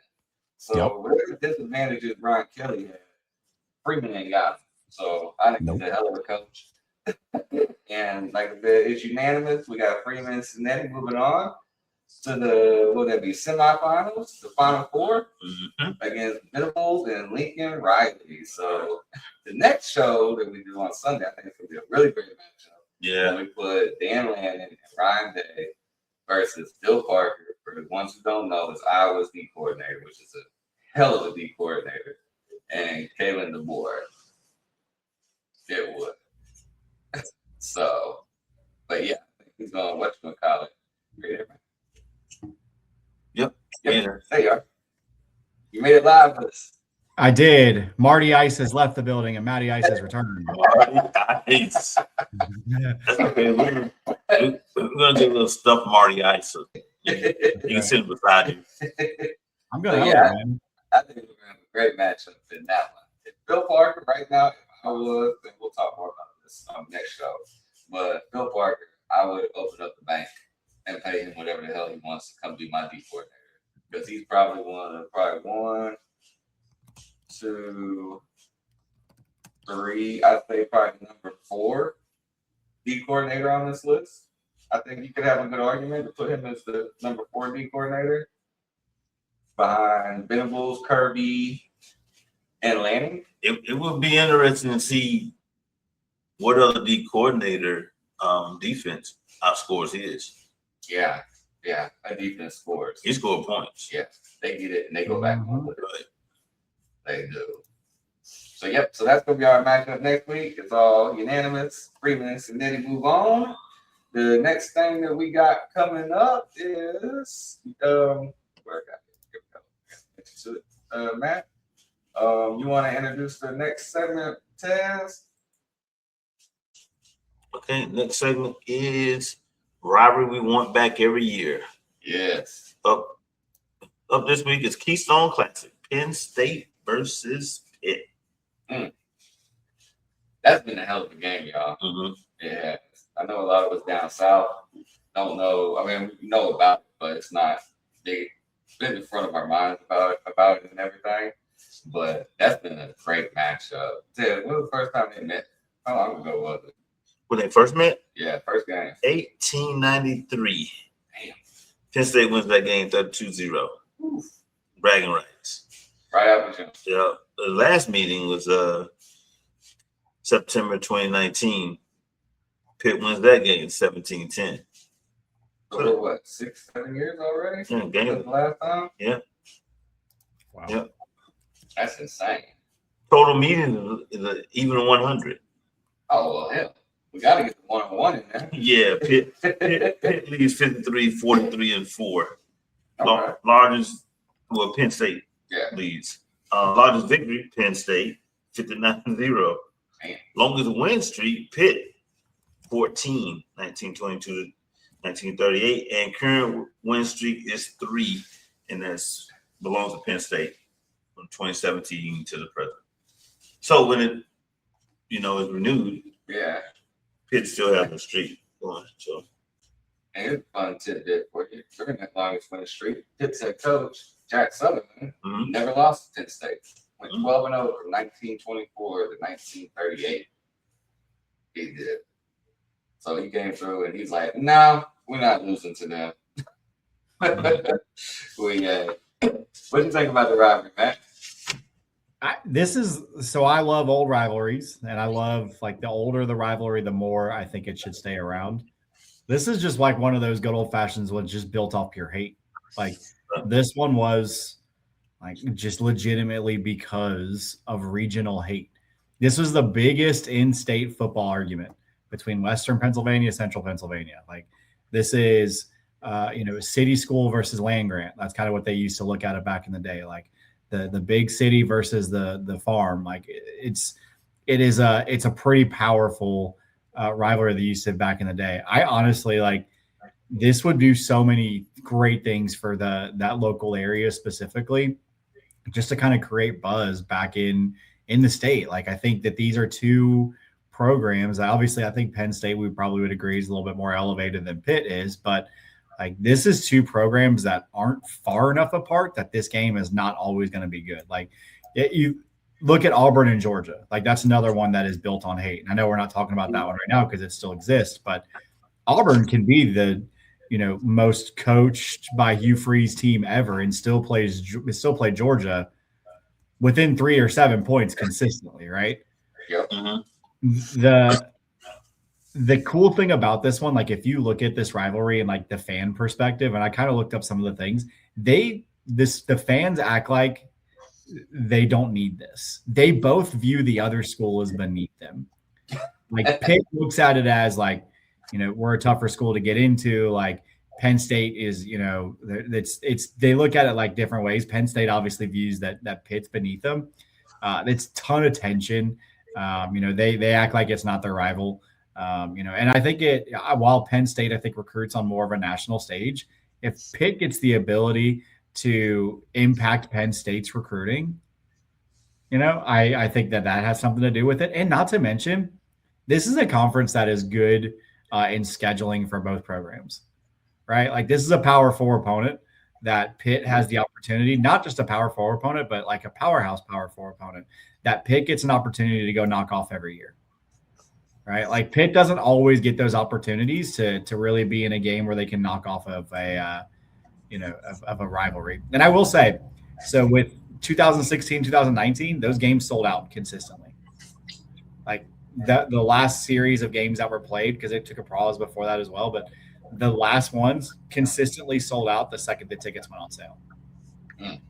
Like if nothing else, like they can pretend like they're not rivalries and like that is the thing that they have. But they clearly, if they were to put one out in next year or whatever, like the tickets are going to sell out immediately. And again, like Pitt gets the opportunity to go and David versus Goliath it. Like that's the cool thing to me. So I know I talked a lot about it. I apologize, but like I think it's one that we need to bring back, if nothing else, just for old school, just old fashioned. I hate you. Hey, yep. And here's something too. And it's kind of the rivalry with it, but it also included West Virginia. They used to play what they used to call a Tri-State District Big Three, and they would play every single year since 1904. And then when they were all independent, it was a lot easier to do. Well, in 1951, they ended up making a trophy, which is our next topic. It isn't this one, but every show we do one about the trophy, and it was called the Old Ironsides, right? So they traded back and forth when it got to the trophy, just like they do now and everything. Whoever won the best out of the round robin matchup there. Well, West Virginia won in '84, and Penn State was like, man, we lost that. We don't got the trophy. And the trophy, it did. So they used to play each other for a trophy, and then Penn State was just like, nah, bro, we lost that somewhere. So no one knows where this trophy is. So if anybody out there knows where the Old Ironsides trophy is from the Big Three, District 3, Tri-State area, let us know. That is the mystery, y'all. Where did that trophy go in 1984? Or is it just at Penn State put back in the closet and they're like, the hell with them, we don't like them, we ain't giving it to them. I think it's probably more of that than anything else. But they have played some really big games, y'all. Mm-hmm. They have. Yeah. In 1963, they were scheduled to play on the 23rd, and 1963 comes up a lot because that's when Kennedy was assassinated. So they ended up not doing like, who was it, Nebraska, Oklahoma, like we talked about the last time, where they got the approval, they played the next day. Everybody lost their mind, thought it was, a bad taste. So this team, they said, okay, well, look, we'll push it to December 7th, right? Well, the Cotton Bowl committee's like, man, we really want to take Pitt because Pitt was 9-1, I think, that year. And they're like, man, we really want to take them, really want to take them, really want to take them. Well, the bowl committee got a little antsy. And it's like, man, shoot, we can't wait till December. We're playing this game. Back then, it was like, I want to say like the middle, third week of December when they was playing the Cotton Bowl because the Rose Bowl played on January 1st. And like, we ain't got time for this. So what they ended up doing, they didn't even take Pitt.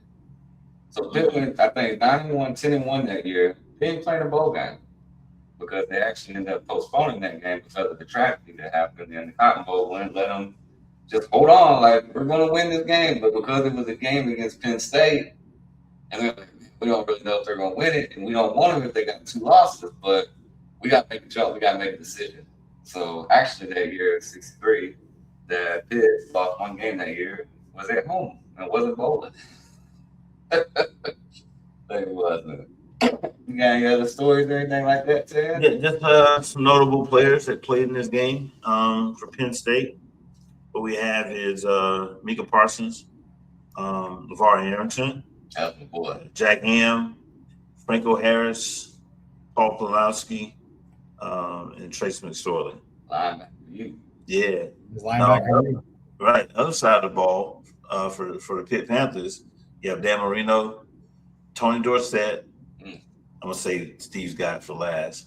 Aaron Donald, Mike Ditka, Darrell Reeves, Ricky Jackson, Curtis Martin, and Larry Fitzgerald.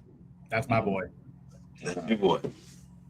So Yeah. some notable players that played this game, man. That's awesome, man. Do y'all know where it sits right now as far as like what it's waiting on? What's that? So this is crazy. So literally in 2018, Pitt, the athletic director, sent a proposal over to Penn State to get them back on the conference beginning this year. Oh, And at the time, the AD for Penn State did not sign it and said that the reason they didn't sign it is because their non-conference schedule is a complicated puzzle, is the reason they gave for not signing it. Every single year since then, Pitt has resent proposals to get this game back on there, and it is on. So while Penn State fans feel like Pitt is beneath them, y'all are scared to schedule them. So like this game, this rivalry is trying to be renewed, but it requires both teams can't have it on one-way street. So Penn State, step it up, bring this back to college football where it needs to be. I'll tell you, it's such a big deal that the last time they played in that 2018 or the 2018 game they played in was they ended up moving the Pittsburgh Pirates start time to a day game so that this could be a nationally televised game in Pittsburgh that night. So they weren't playing at the same time. So like it is a big game on a big stage. Unfortunately, they did that, and then Penn State dominated them 51-6. So it ended up being the first night game. The first like nationally televised game was the last one, 51-6. oh wow. So step it up, Penn State. Let's go. Yep, we gotta get this back on the board. We did. That's all it do. It said in 1976, Pitt was #1, and they were playing Penn State, tied 7-7.5. So Johnny Majors makes one of the greatest coaching decisions of all time. What did he do? He said, Tony Dorsett, you just line up a fullback. And all's history. That's right. They win 24-7, win national championship. He goes on to win the Heisman, gets drafted, one of the greatest running backs in college, NFL, Super Bowl, Hall of Fame, college football, and just the accolades go on. So, Johnny Majors, we thank you for making one probably the easiest decisions in coaching history, but you made it. But Tony Dorsett, it's Tad's favorite position that's lost now, the fullback. The fullback. Here's another thing too. I didn't know until I was looking at it. You know, Todd Blackledge for Penn State was 2-0 against Dan Marino in college. Yeah. He actually cost Pitt a national championship in '81, and with him beating Dan Marino, they actually in '82 went to the Sugar Bowl, played Georgia, and won a national championship. I know Todd Blackledge was a pretty good quarterback, but I didn't know he did all that. I did. You know what I'm saying? Because Dan Marino was a beast in college too. He was. But yeah, you got anything else for him, man? No, that's it for me for that rivalry. You got anything else for him, Matt? I got one more tidbit. No. So check this out. So they all become what really started to kill the rivalry game is like you were saying with the scheduling that they claim. You know what I'm saying? Because gosh, we can't get rid of directional city Pennsylvania off your schedule. But so when they all joined the conference, Penn State went to the Big Ten, Pitt went to the Big East in the 90s. Well, believe it or not, the Big East, Penn State applied for the Big East in 1982, and they rejected them by one vote. They were one vote away, Penn State was, from joining the Big East, which if they would have been in the Big East, Pittsburgh would have joined the Big East, at least until it all fell apart like it did. and maybe we would have been able to play that game a little bit more. But like you said, there's no future date scheduled. There isn't. I mean, we got to get it back. Penn State, sign a check, sign the paper. We need to get this back. We do. So this is one of our games, and like I said, it's up north. They used to play for another trophy, which is actually it's in Army's facility because I was looking it up earlier, and it's what they give to the best team from the East. So like they have their own little regional trophy thing that they play for out that way. They do. So please get the game back for us. You know what I'm saying? So Matt, do you want to introduce our last topic? Yeah. Let me click you over and get you on real quick. Hold on. All right. So I'm going to propose something. This is one of my favorite things that we're doing is the rivalry trophies. But I would like to, as we do these, start adding them to a bracket, and let's do a trophy bracket. Ooh, trophy bracket. Trophy bracket. So as we do them, we talk about them, right? Yeah. And then we take the pictures of them and we let them go against each other, kind of like mascots. We could do a mascot bracket too this year. Like, yeah. So just make it some fun brackets too. So, I feel attacked that you asked me to talk about this one because it's called the Border War. And there's another known rivalry that I feel like I'm pretty close to that's also known as a border war. But this one is Colorado State and Wyoming. Mm-hmm. This is the rivalry, I guess, if you're in that area that is like super passionate. So this specific statue that you're seeing on the screen actually has a pretty cool story behind it. This is the bronze boot. So the bronze boot. So this is actually a pretty interesting story. In 1968, the ROTC departments of the respected schools initiated the bronze boot. This boot was actually worn in the Vietnam War by Captain Dan J. Romero. He was an Adams State College graduate and an Army ROTC instructor at Colorado State. Each year, this is really, really cool. They still do this. Each year leading up to the Colorado State-Wyoming game, the game ball is carried in a running shuttle relay by the ROTC detachment of the visiting team along US 287. So if you don't know anything about geography, and you wouldn't specifically probably about these ones because Wyoming has the population of 8, and I'm pretty sure Northern Colorado has a population of 6, but they are about 65 miles apart from each other.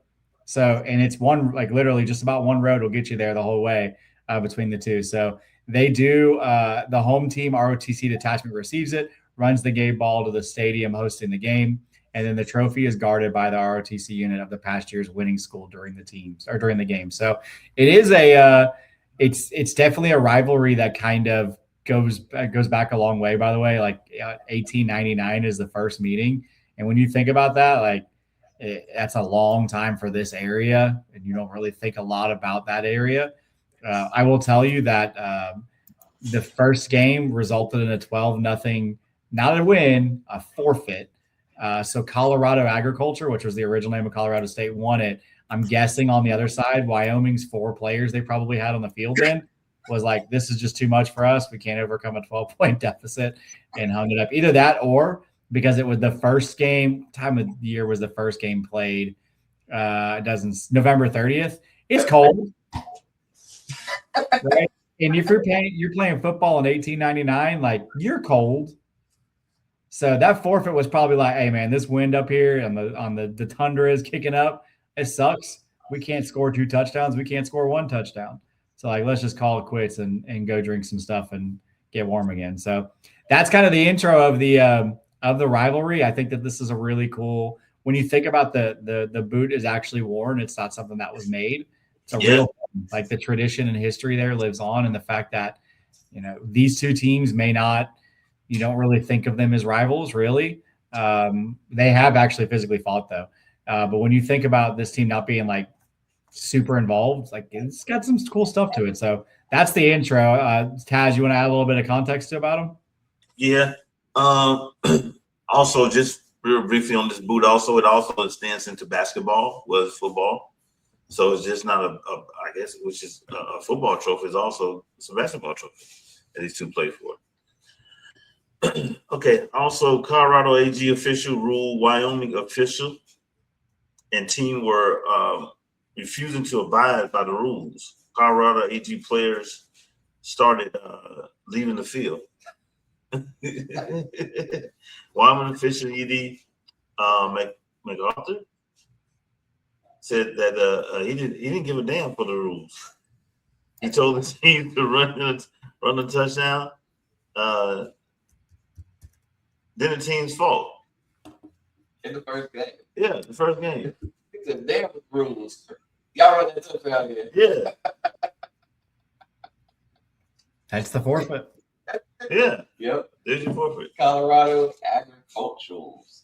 Agriculture, or how do you say that? That's awesome. The bronze boot. That is one of the best looking trophies. Yeah. It is. That's awesome. Yeah, it was fascinating. I learned about the relay. I didn't know that's pretty awesome that that both schools run this relay from the visiting to the host. Yeah. 65 miles Man. Longer enough. in November. They know. Yeah, before the game. Yeah, these aren't military schools. What the hell they run a boot to the stadium? ROTC. Yeah, Can you ROTC. imagine maybe not knowing about this and like being an ROTC kid that goes to school and like you just happen to go to Colorado State because like it's the place you got into and you find out like you got to run 65 miles? That's your first test. Yeah. Oh, it's for sure got to be a freshman like Oh, welcoming like ritual. They can't call it hazing anymore type thing, right? Like it's got to be like, hey, new kid, you're leading the relay. Take where the are we boot, going? You're going to Wyoming. grab that boot. Grab that boot while you're at it. Because you know it can't be light. It does not. I'm not saying that it weighs 100 pounds, but you bronze a boot. That's gonna be some weight, and then the stand Yeah. at the bottom. I mean, that has to weigh a good. I'd say at least probably what 20, 25 pounds. And it's probably awkward as hell to try to run with too, because you don't want to be the one that drops the bronze boot and ends up breaking it or messing it up. You know. And I love the story behind it. That boot was actually wore in a war. It was by a captain. Like that right there is what makes it awesome. I agree. Yeah, like they don't do stuff like that in other sports or the NFL or anything like that. You know what I'm saying? That's tradition. Like I said, they play back all the way back in the 1800s, late 1800s. Back in there, like I said, with hardly no pads. They didn't have pads back in the 1800s. They didn't have helmets. Dang. And then they fight with each other after the game and scrumming and cursing and everything. I mean, it was a rivalry after the first game. You know what I'm saying? Just right there. We got to forfeit this game because you don't want to abide by the rules. The hell with the rules. Mm-hmm. And what kind of rules was there in 1890 something in college football? Go that way? Especially, like, what kind of rules that there were that you could be like, damn the rules? Because like there couldn't have been that many. Like I don't know. There's nowhere near as many rules then as there is now. You can't move before you hike the ball. Who knows? But apparently these boots it's in Wyoming now. Wyoming's holding this boot right now. Oh, I haven't got the last. Yeah, they beat Colorado State 20-0. So it's currently in Wyoming right now. If you want to see that boot, They got from Wyoming. Where did they play last year? Did it say? nah, I didn't see it. So yeah, either way, going from Fort Collins, Colorado to Laramie, Wyoming. My question is, man, where's the other boot? That's what I'm wondering. Like, my man just wore one boot in Vietnam. I find that very hard to believe. Hey, they were made different back then. They was. I went through this whole war with one boot. This was the boot. It That's kept true. me alive.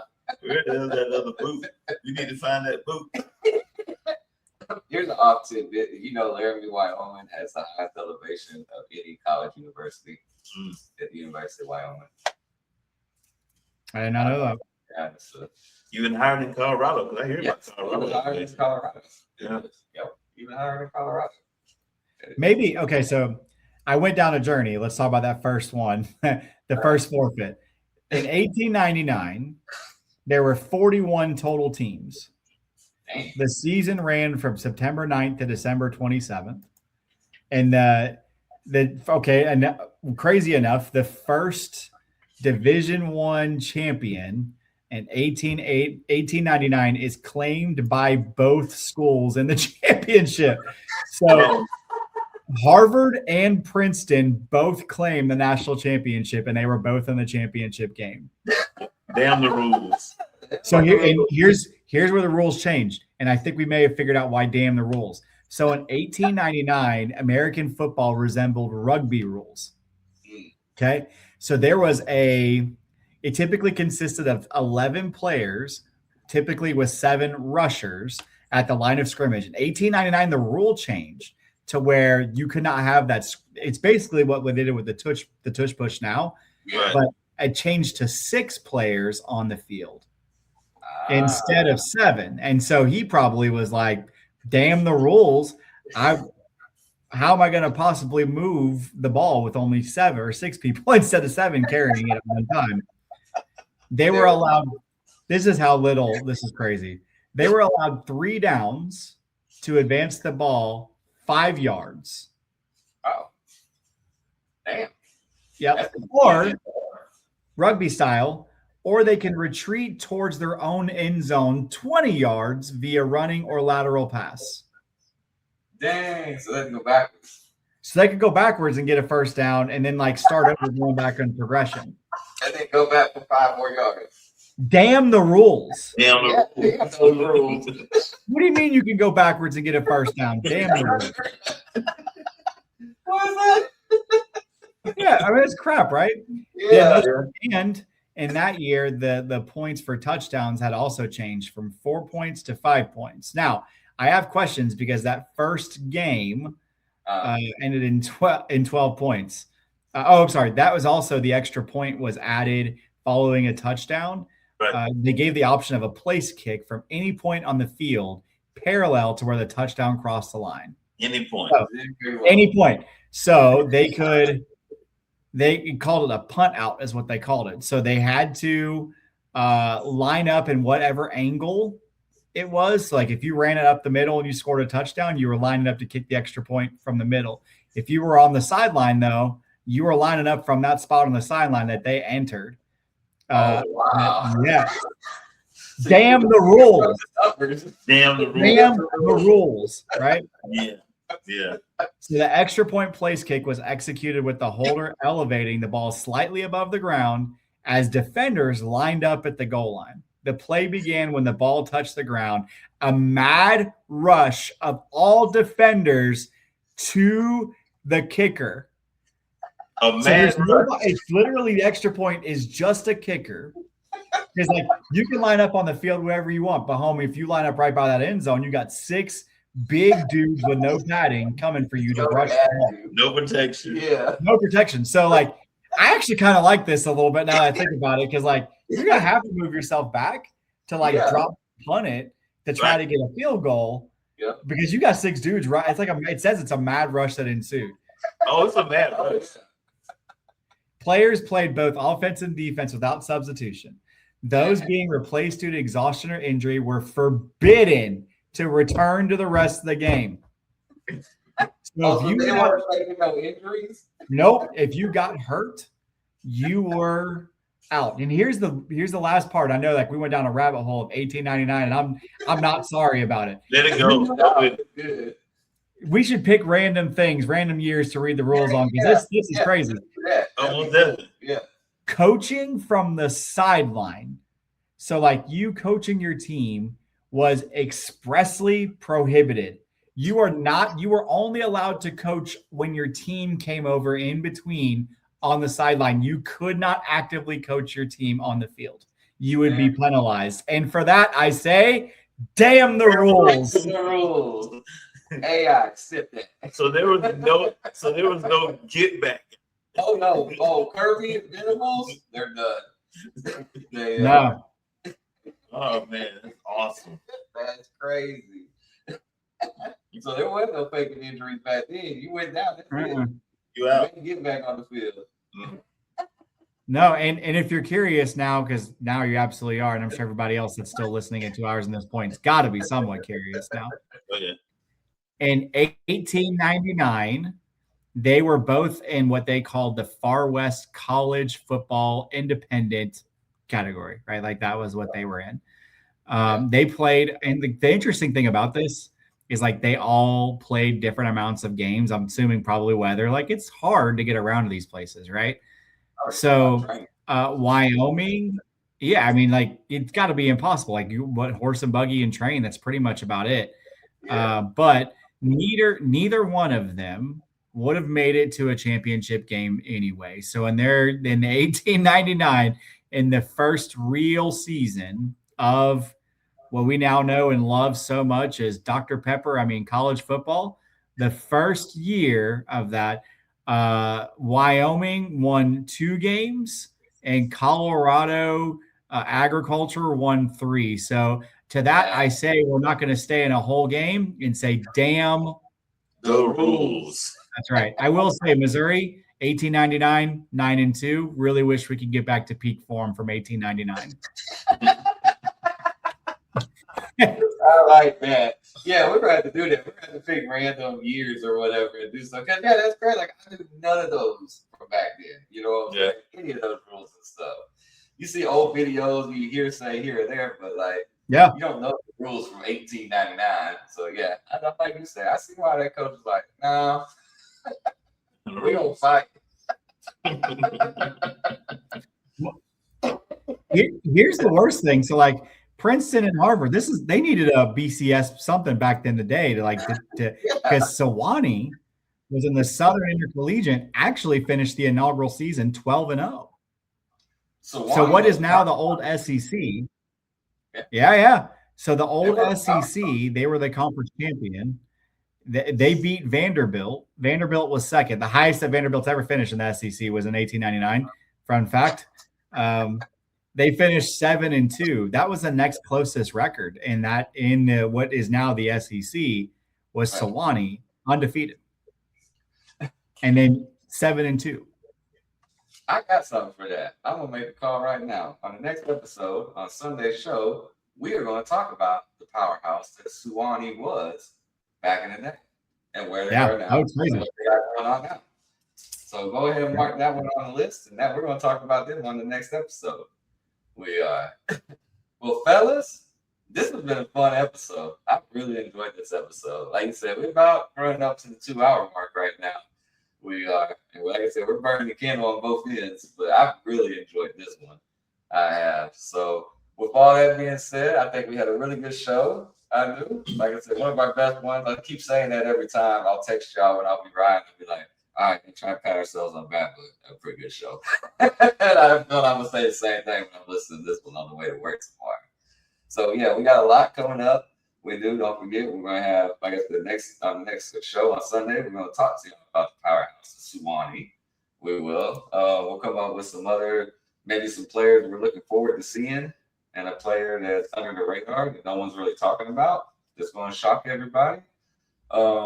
Then whatever craziness pops up between now and Sunday will be a top topic too. We'll have who you got once again. We'll have a fantasy bracket 4 versus 5. Should be a pretty good matchup. We'll find another rivalry that we like. Dig deep in the ground and look and see what we can find for the Rivalry Trophy. But like I said, I think it's an awesome show. Saturday, I'm gonna work on doing snippets to make these videos as segment wise, so that way y'all can watch, whatever segment that you want to watch and everything. So that's really all I got for this episode. Like I said, awesome episode, guys. I really enjoyed it. Ted, you got anything for the people? Damn the rules. You want to keep going? All right, come on, Google. Let's look at Sewanee.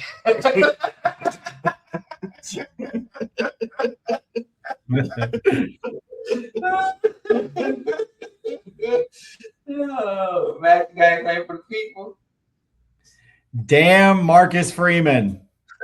Oh, yeah. Makes sense. Yeah. I mean, listen, I'm just a hater. Dude's a stud. Like, I can't get mad at it. Well, all right, everybody. That's gonna wrap up this episode. Like I said, we'll see y'all back on Sunday when we do it again, and we will put y'all back on, and we will see y'all on the next one. Peace. College football.